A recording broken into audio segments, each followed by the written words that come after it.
Good evening guys, कैसे हैं आप लोग। Welcome to my YouTube channel English with Rastogi sir. जैसा कि मैंने आप लोगों को कमेंट किया था, मैं विद इन 30 डेज आपको UP board and CBSE board की क्लास 10th और क्लास 12th का मैं सिलेबस कंप्लीट कराऊंगा। और तो अपने कमेंट को पूरा करने के लिए आज मैं फर्स्ट वीडियो लेके आया हूँ। प्रोज का पहला चैप्टर है, फर्स्ट चैप्टर प्रोज का है द लास्ट लेसन। उसकी मैं समरी लेके आया हूँ। द लास्ट लेसन इसके राइटर हैं अल्फोंस डोरेट। ठीक है, स्टार्ट करते हैं। तो इसमें चैप्टर में क्या है, 1870 की बात थी। 1870 में फ्रांस ने पर्सिया ने फ्रांस पर आक्रमण अटैक कर दिया, हमला कर दिया। और फ्रांस के दो इंपॉर्टेंट सिटीज थे, एक लॉरेन और एक अल्सेस। लॉरेन और अल्सेस शहर पे कब्जा कर लिया, मतलब अपने अंडर में कर लिए। और उसमें सब तुरंत ही उन्होंने एक अनाउंसमेंट कर दिया कि जितने भी स्कूल्स हैं सारे स्कूल में कि तुरंत क्या है, आपकी जो फ्रेंच लैंग्वेज पढ़ाई जा रही थी, फ्रेंच लैंग्वेज जब नहीं पढ़ाई जाएगी, दैट मीन जब फ्रेंच लैंग्वेज नहीं पढ़ाई जाएगी तो फ्रेंच लैंग्वेज के जितने भी टीचर्स थे वो तुरंत अपना तबादला कर लिया, स्कूल छोड़ दें। मतलब दो सिटीज, तो अल्सेस और लॉरेंस सिटी थे, इन दोनों को छोड़ के चले जाए, क्योंकि वहां पे फ्रेंच की जगह पे उन लोगों ने साफ साफ नियम लागू कर दिया था कि अब जर्मन पढ़ाई जाएगी। तो उसी के बेस पे उसमें एक कैरेक्टर है, एक टीचर थे लॉरेंस शहर में, एक टीचर थे उसमें एम हेमल टीचर थे। बहुत ही डेडिकेटेड टीचर थे, बहुत ही ब्रिलियंट टीचर थे और फ्रेंच लैंग्वेज के टीचर थे। बहुत सैड थे क्योंकि वो अपनी लैंग्वेज को छोड़ना नहीं चाहते थे और अल्सेस और लॉरेंस शहर से उन्हें बहुत लगाव था। तो इसी बेस पे वो अल्सेस और लॉरेंस को छोड़ना नहीं चाह रहे थे, लेकिन अब उन्हें 100% श्योर हो गए थे कि मेरा लास्ट लेसन है कि अब मेरे को, क्योंकि नए कानून लागू हो चुके थे, फ्रांस पर कब्जा, फ्रांस के दो शहरों पर कब्जा हो चुका था, पर्शियन रूल लागू हो चुके थे। और पर्शियन रूल इसलिए लागू हुए थे क्योंकि जर्मन सेना ने पर्शियन सेना का साथ दिया था, और जर्मन सेना ने जब पर्शियन सेना का साथ दिया तो फ्रांस हार गया था। फ्रांस के दो शहर कब्जे में आ गए थे। तो इसी बेस पे जो टीचर थे उसमें एम हेमल बहुत परेशान थे, लेकिन फिर भी उन्हें 100% श्योर हो गए थे कि मेरा ये लास्ट लेसन है। फिर भी अपने लास्ट लेसन को फुल डेडिकेशन के साथ पढ़ाना चाह रहे थे। वो बोल रहे थे, उन्होंने सोच रहा था लास्ट लेसन भले ही हो मेरा, लेकिन मैं लेसन को अपने पूरे डेडिकेशन के साथ पढ़ाऊंगा, अपने पूरे मन के साथ पढ़ाऊंगा। वहीं से चैप्टर स्टार्ट होता है। इसमें एक कैरेक्टर और है, एक बच्चा है स्कूल बॉय फ्रेंच, जो अपनी स्टडी में इंटरेस्ट नहीं लेता था। अब वो फ्रेंच लैंग्वेज में इंटरेस्ट नहीं लेता था, इस वजह से था, या अपनी स्टडी में नहीं लेता था। मोस्टली उसके लिए कारण यही था कि फ्रेंच लैंग्वेज में इंटरेस्ट नहीं लेता था, बिल्कुल भी पढ़ने के लिए फ्रेंच लैंग्वेज इंटरेस्ट नहीं लेता। इसी बेस पे वो एम हेमल को ज्यादा वैल्यू नहीं देता था। एम हेमल जो फ्रेंच के टीचर थे फ्रेंच लैंग्वेज, इसलिए उन्हें वैल्यू नहीं देता था। अब स्टार्ट होता है चैप्टर। एक दिन मॉर्निंग की बात थी, फ्रेंच अपने स्कूल के लिए लेट घर से बहुत देर से निकला। क्यों?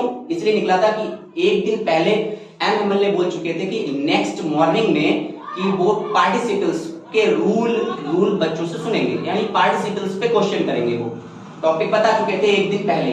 तो और फ्रेंच था, फ्रेंच बिल्कुल इंटरेस्ट नहीं लेता था, फ्रेंच लैंग्वेज में इंटरेस्ट नहीं लेता था, इसलिए उसने लर्न नहीं किया था। तो फ्रेंच अपने घर से जब निकला तो वो बहुत लेट निकला, क्योंकि मन नहीं था उस दिन स्कूल जाने का। तो वो ये फ्रेंच जब स्कूल से निकला तो उसने अपना मन बना रखा था कि लेट निकलूंगा, कोशिश करूंगा यार मैं स्कूल का बंक कर लूंगा।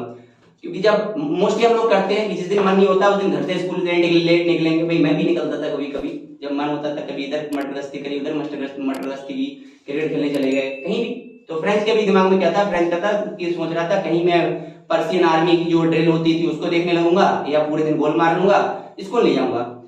धीरे धीरे निकलना शुरू होता है। तो जैसे ही निकलता है तो वहां पे पास में रास्ते में एक नोटिस बोर्ड होता है, important notice board. Notice board का काम क्या था? नोटिस बोर्ड का काम ये था कि उसमें सारे इंपॉर्टेंट नोटिस लगाई जाती, सारी इंपॉर्टेंट इंफॉर्मेशन थी लगाई जाती थी कि पर्शियन आर्मी ने किसने रूल लागू किए, कि फ्रांस में जो फ्रांस के दो शहर थे अल्सेस और लॉरेन में कौन कौन से नियम लागू हुए। तो सारे इंपॉर्टेंट जितनी भी बैड न्यूज गुड न्यूज सारी नोटिस बोर्ड पर लग जाती थी आगे।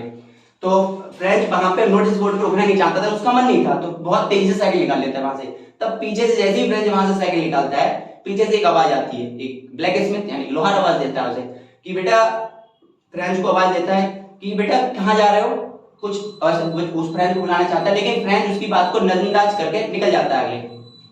क्योंकि फ्रेंच को मालूम था कि मुझे यहाँ पर रुकूंगा तो कुछ ना कुछ कोई ना कोई बात ऐसी बोलेंगे कि मुझे गुस्सा आएगा। फ्रेंच वहां रुकना नहीं चाहता, आगे बढ़ता चला जाता है फ्रेंच।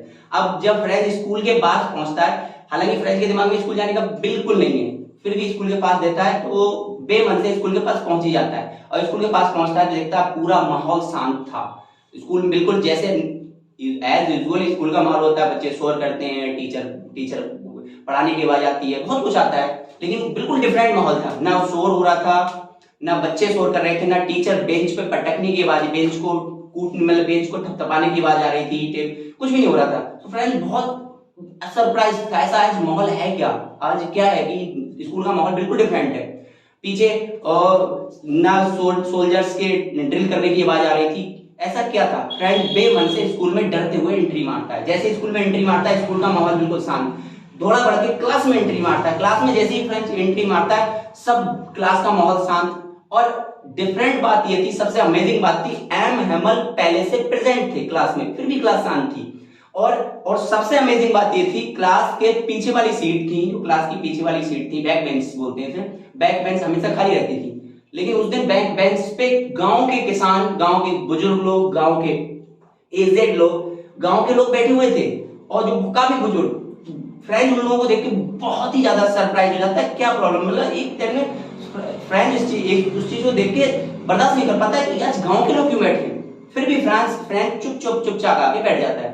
और जैसे ही फ्रेंच क्लास में एंट्री मारता है, एमएमएल तुरंत पूछ ले, क्लास फ्रेंच बहुत ज्यादा डरता होता है कि हो सकता है एमएमएल डांटेंगे क्योंकि लेट क्यों आए, कि हम, लेकिन ऐसा कुछ नहीं होता है। फ्रेंच की बिल्कुल सोच से जस्ट अपोजिट होता है। फ्रेंच सोचता है एमएमएल डांटेंगे, लेट क्यों आए तुम, क्या हुआ, पूछने कुछ नहीं, और बड़े उल्टा होता है। फ्रेंच टीचर क्या करते हैं, एमएमएल उससे कहते हैं कि बेटा आप लेट क्यों हुई, ये कुछ नहीं पूछते, आओ बेटा हम आपका वेट कर रहे थे। फ्रेंच एकदम आश्चर्य, बहुत सरप्राइज हो जाता है। फ्रेंच कहता है कि ये क्या हुआ, मैं सोचा मुझे डांटेगा, और उल्टा बोल रहा है हम आपका वेट कर रहे थे और आपकी वजह से हम लोग क्लास स्टार्ट नहीं कर पा रहे थे। उल्टा फ्रेंच एमएमएल बोलते हैं कि आपका हम वेट कर रहे थे और आपकी वजह से हम क्लास स्टार्ट नहीं कर पा रहे थे। और फ्रेंच उस चीज को और वो होता है, चुपचाप आके बैठ जाता है। और फ्रेंच जब पीछे देखता है तो पीछे देखता है गांव के किसान, बुजुर्ग लोग, काफी एजेड लोग बैठे हुए हैं, उस चीज को और बर्दाश्त नहीं कर पाता है। थोड़ी देर बाद एमएमएल बता देते हैं, एमएमएल बोलते हैं कि आज मेरा लास्ट लेसन है। एमएमएल अपने इंट्रोडक्शन दे देते हैं। और एक चीज और है एमएमएल के साथ, उस दिन एमएमएल भी डिफरेंट नजर आ रहे थे, क्योंकि एमएमएल ने ग्रीन कोट पहन रखा था, टाई लगा रखी थी, हेड लगा रखा था। तो एमएमएल भी बेसिकली वो ड्रेस एमएमएल तब पहनते थे जब कॉलेज में, स्कूल में प्राइज डिस्ट्रीब्यूशन होता था। जब जिस दिन प्राइज डिस्ट्रीब्यूशन होता था उस दिन वो ड्रेस पहन के आते हैं एमएमएल। तो जो फ्रेंच है एमएमएल की ड्रेस देख के बहुत सरप्राइज हो जाता है कि आज तो प्राइज डिस्ट्रीब्यूशन भी नहीं है, फिर भी एमएमएल वाली ड्रेस क्यों पहन के आए। थोड़ी देर बाद उसकी जो फ्रेंच के माइंड में चल रहा होता है उसको क्लियर करते हुए एमएमएल खुद बोल देते हैं, पूरा सारा कुछ बता देते हैं कैसा क्या हुआ है। कि एमएमएल बोल देते हैं कि आज मेरा लास्ट लेसन है, आप लोग बड़े ध्यान से पढ़िएगा। और क्योंकि ऐसा ऐसा फ्रेंच सारा बता दे, एमएमएल सारा बता देते हैं कि आपको जैसे मालूम होगा कि पर्शियन आर्मी ने जो हमारे जो फ्रांस के दो शहर हैं, लॉरेन और अल्सेस, इन दोनों पे कैप्चर कर लिया है, कब्जा कर लिया है। दैट मींस सारे रूल्स अब फ्रांस पर्शियन आर्मी के चलेंगे और पर्शियन आर्मी के चलेंगे। तो उन्होंने ये बोल रखा था कि अब उन्होंने साफ साफ ये बोल दिया है कि इसमें फ्रेंच भाषा नहीं पढ़ाई जाएगी और फ्रेंच भाषा की जगह, फ्रेंच लैंग्वेज की जगह जर्मन लैंग्वेज पढ़ाई जाएगी। उन्होंने बोला था फ्रेंच लैंग्वेज जर्मन पढ़ाई जाएगी, इसलिए अब मैं फ्रेंच लैंग्वेज का टीचर हूं, तो बोले इसलिए आज मेरा लास्ट लेसन है, आप लोग बड़े सीरियसली पढ़िएगा, हो सकता है आज के बाद मैं आपको कभी ना दिखूं। अब इस चीज को देख के जब इतना बोलते हैं, फ्रेंच बहुत ही ज्यादा सीरियस हो जाता है। फ्रेंच इसलिए सीरियस हो जाता है क्योंकि फ्रेंच सारा माहौल देखता है, सब लोग चुपचाप बैठे हुए हैं, यहाँ तक गांव के बुजुर्ग भी चुपचाप पीछे बैठे हुए हैं। तो फ्रेंच उसको देख के बहुत सीरियस हो जाता है। एमएमएल भी बहुत उस दिन सीरियस होते हैं और सीरियसली पढ़ाते हैं। अब जो एमएमएल अपना लास्ट लेसन पढ़ाते हैं, लास्ट लेसन पढ़ाने के बाद फ्रेंच है उस दिन पता नहीं फ्रेंच के साथ ऐसा क्या होता है, सारा कुछ समझ में आ रहा है उसके। एमएमएल अपना लास्ट लेसन पढ़ा रहे हैं, पूरा डिस्कस कर रहे हैं लास्ट लेसन को, और फ्रेंच लैंग्वेज में सारा कुछ क्लियर आ रहा है समझ में उसके। फ्रेंच में बार बार बोल रहा हूं, फ्रेंच एक स्कूल बॉय का नाम है और फ्रेंच लैंग्वेज का नाम है। फ्रेंच और फ्रेंच जिससे कंफ्यूज मत होना आप लोग, फ्रेंच स्कूल बॉय का नाम है और फ्रेंच लैंग्वेज का नाम है, जो कि फ्रेंच लैंग्वेज के टीचर थे मिस्टर एम हेमल। तो एम हेमल अपनी फ्रेंच लैंग्वेज में सारा लेसन, सारा कुछ डिस्क्राइब करते हैं। और उस दिन मतलब एक बहुत ही ज्यादा अमेजिंग बात ये थी, उस दिन जो बिल्कुल इंटरेस्ट नहीं लेता था पढ़ाई में, फ्रेंच बिल्कुल इंटरेस्ट नहीं था, उस दिन सब कुछ समझ में आ रहा था उसके।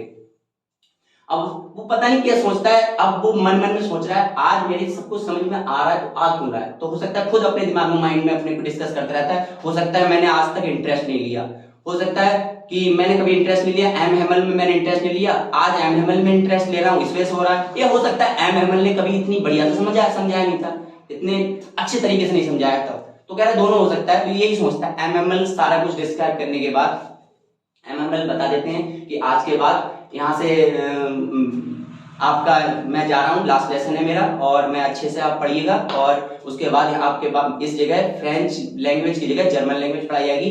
तो सारा कुछ पढ़ने के बाद एमएमएल उनको उस पे एक सब बच्चों को कॉपी दे देते हैं। कॉपी पे लिखा होता है फ्रांस अल्सेस, फ्रांस अल्सेस, फ्रांस। अब सारे एमएमएल ने कॉपी दे दी, सब स्टूडेंट्स थे और सब लोग अपने अपने वर्क में अपने वर्क करना स्टार्ट कर दिया उन्होंने। अब वर्क करना स्टार्ट किया तो ऐसी क्लास में शांत, ऐसा माहौल था, बिल्कुल शांत माहौल था क्लास का, बिल्कुल शांत माहौल था। तो फ्रेंच इस चीज को देख के बहुत ही शॉक्ड था कि आज ऐसा माहौल शांत क्यों है। सब लोग अपने अपने लाइन में अपने अपने काम में लगे हुए थे। इवन जो बुजुर्ग व्यक्ति थे, ओल्ड मैन थे, वो भी अपने अपने काम में लगे हुए थे। छोटे छोटे बच्चे थे, वो भी अपने काम में लगे हुए थे। और ऐसा लग रहा था छोटे बच्चे भी जो मछली को पकड़ने वाले कांटे ड्राइंग बना रहे थे अपनी कॉपी पे जो एमएमएल ने दी थी, तो वो भी ऐसा लग रहा था जैसे फ्रेंच भाषा में बना रहे हैं। मतलब इतना सीरियस थे बच्चे भी, ऐसा लग रहा था जैसे फ्रेंच भाषा में बना रहे हैं। उसके बाद और सारा जब क्लास का माहौल बिल्कुल साइलेंट था, उसके बाद जो छत के ऊपर कबूतर गुटरगू कर रहे थे, तो केवल क्लास में जो फ्रेंच इस चीज का बहुत ही शौक था, क्लास में केवल एक आवाज आ रही थी, एक साउंड आ रही थी, एक जो छत पे कबूतर के गुटरगू करने की, और दूसरी क्लास में पेन की कॉपियों पे पेन चलने की, कॉपियों को पेन के या पेंसिल की घिसने की आवाज आ रही थी। और कबूतर जब कॉपी पर पेन और पेंसिल की चलने की आवाज आ रही थी और दूसरी साउंड क्या आ रही थी, छत पे कबूतर गुटगू कर रहे थे। तो फ्रेंच मन मन में सोचता है कि ऐसा ना हो कि अब तो नए रूल्स लागू हो गए और यहाँ पे जर्मन लैंग्वेज की जगह कौन सी लैंग्वेज पढ़ाई जाएगी, दोस्त फ्रेंच लैंग्वेज की जर्मन लैंग्वेज पढ़ाई जाएगी। तो ऐसा तो नहीं, नया टीचर जो जर्मन टीचर आएगा कबूतरों से भी बड़ी हंसी की बात है। फ्रेंच ये सोच रहा था नया जो जर्मन टीचर आएगा वो कबूतरों को भी प्रेशर करेगा कि भाई तू भी गुटरगू कर, तो कौन सी गुटरगू करेगा, फ्रेंच लैंग्वेज गुटरगू नहीं करेगा, तू भी जर्मन लैंग्वेज गुटरगू करेगा। यही सोचते सोचते इसका लेसन ये वाला जो होता है, जो राइटिंग का वर्क होता है वो कंप्लीट हो जाता है। उसके बाद एमएमएल हिस्ट्री के बारे में कुछ पढ़ाते हैं। जब हिस्ट्री के बारे में कुछ पढ़ाएंगे एमएमएल, तो बूढ़ा सब लोग हिस्ट्री पार्ट पढ़ रहे थे, क्लास में पीछे एक बुजुर्ग व्यक्ति बैठा हुआ था, जिसको हॉजर बोला है, क्लास में चैप्टर में बताया गया हॉजर होता है एक बुजुर्ग व्यक्ति। तो बुजुर्ग व्यक्ति हॉजर छोटे बच्चों को पढ़ा रहा था और छोटे बच्चों को बा बी बे ऐसे लैंग्वेज पढ़ाता है। दैट मीन जैसे हमारी लैंग्वेज होती है, जैसे ए बी सी डी होती है ना, हमारी अल्फाबेट होती है, ऐसे फ्रेंच अल्फाबेट होती है, उसमें कुछ फ्रेंच अल्फाबेट में कुछ होता है बा बी बे। सेम जैसे हमारे ए बी सी डी होती है, ऐसे ही फ्रेंच लैंग्वेज में बा बी बे कुछ होता है, वो पढ़ा रहा था। और बच्चों को जैसे हम लोग बोलते हैं ना ए, बच्चे बोलते हैं ए बी, सेम लैंग्वेज में वो बोल रहा था, बच्चे उसके साथ रिपीट कर रहे थे। बूढ़ा हॉजर भी एट लास्ट में बूढ़ा हॉजर भी इतना इमोशनल हो जाता है कि उसकी गला ऐसा लगता है बंद हो गया, रोने ही वाला था। बूढ़ा हॉजर भी इतना सीरियस था कि ऐसा लग रहा है उसका गला बंद होने और रोने वाला था। तो फ्रेंच उस देख को बहुत ज्यादा भावुक हो जाता है फ्रेंच भी। और थोड़ी देर में जब 12 बजते हैं और 12 बजते ही उसकी चर्च की बेल बजती है, चर्च की बेल बजते ही तो कंफर्म हो जाता है, फ्रेंच को कंफर्म हो जाता है क्लास ओवर हो रहा है यानी क्लास का टाइम हो रहा है। और जैसे चर्च की घंटी बजती है, एमएमएल अपनी चेयर से खड़े हो जाते हैं, एमएमएल अपनी चेयर से खड़े होते हैं। एमएमएल का चेहरा कैसा होता है, एकदम पीला होता है, रोने वाले होते हैं एमएमएल, कह सकता है एमएमएल रोने वाले हैं। और एमएमएल खड़े होते हैं, एमएमएल खड़े होके तुरंत बोलते हैं बोर्ड पे बाई लॉ फ्रांस लिख देते हैं, बाई लॉ फ्रांस बोले तो इसलिए लिख देते हैं। एमएमएल बिल्कुल चेहरा रोने वाले हैं और ऐसा लगा उनका चेहरा पीला पड़ रहा है। और उसी दौरान एमएमएल, जब बच्चे सब लोग हिस्ट्री का चैप्टर पढ़ रहे होते हैं, एमएमएल सारे एक चीज में मिस कर रहा था, एमएमएल क्लास की सारी चीजों को घूरते रहते हैं। सब बच्चे अपना अपना वर्क कर रहे थे, लिखने में व्यस्त थे, उसी दौरान एमएमएल क्लास की एक एक चीज देख रहे थे। एक ऐसा लग रहा था कि वो उन्होंने सारी चीजें अपने हाथों से तराशी हो, कि लाइफ में 40 साल दिए थे एमएमएल ने स्कूल के लिए, तो एमएमएल छोड़ना नहीं चाह रहे थे, सारे स्कूल सारी क्लास देख रहे थे कि आज के बाद ये सारा कुछ मेरे लिए अजनबी हो जाएगा। तो जैसे ही बेल बजती है और 12 बजती है, बेल बजती है, एमएमएल अपने सीट से खड़े होते हैं और सीट से खड़े होकर बोर्ड पे लिख देते हैं बाई लॉ फ्रांस बोले तो फ्रांस जिंदाबाद। बस लिखने के बाद एमएमएल बाई लॉ फ्रांस लिखते ही फ्रांस, उसका मीन होता है फ्रांस जिंदाबाद। एम हेमल वहां से चले जाते हैं। इसी के साथ एम हेमल का लास्ट लेसन था फिनिश हो जाता है। एम हेमल स्कूल को छोड़ देते हैं और इसी के साथ हमारा लेसन भी फिनिश होता है। आई होप आपको इसकी समरी इजी समझ में आई होगी। अगर कोई प्रॉब्लम हो तो आप मुझे कमेंट बॉक्स में बता सकते हैं। Thank you.